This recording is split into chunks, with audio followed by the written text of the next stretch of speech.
আসসালামু আলাইকুম বন্ধুরা। আজ আমি আপনাদের সাথে শেয়ার করব খুব সাধারণ কিন্তু দারুণ স্বাদের মুসুর ডাল আর সজিনা ডাঁটার একটি রেসিপি।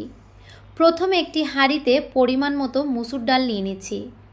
ডালের সাথে দিয়ে দিচ্ছি পেঁয়াজ কুচি এবং আদা রসুন বাটা। এরপর সামান্য রান্নার তেল, হলুদ গুঁড়ো, জিরে গুঁড়ো আর স্বাদ মতো লাল মরিচের গুঁড়ো দিয়ে দিচ্ছি। এখন সব মশলা আর ডাল হাতের সাহায্যে খুব ভালো করে মেখে নিতে হবে। মশলাগুলো ডালের সাথে যত ভালো করে মিশবে রান্নার স্বাদ ততটাই বাড়বে। মাখানো হয়ে গেলে এতে পর্যাপ্ত পরিমাণে জল দিয়ে দেব। জল দেওয়ার পর ডালটা ভালো করে নেড়েচেড়ে চুলায় বসিয়ে দেব।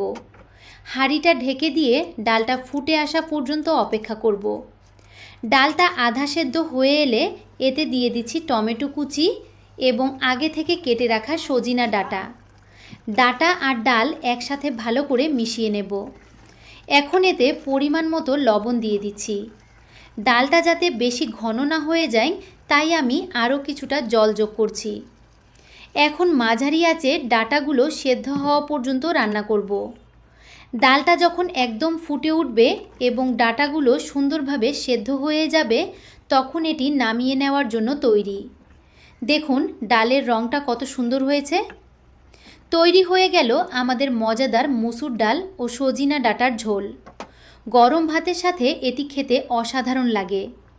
ভিডিওটি ভালো লাগলে কুকিং ব্লগস পেজটিকে ফলো করবেন। খোদা হাফেজ।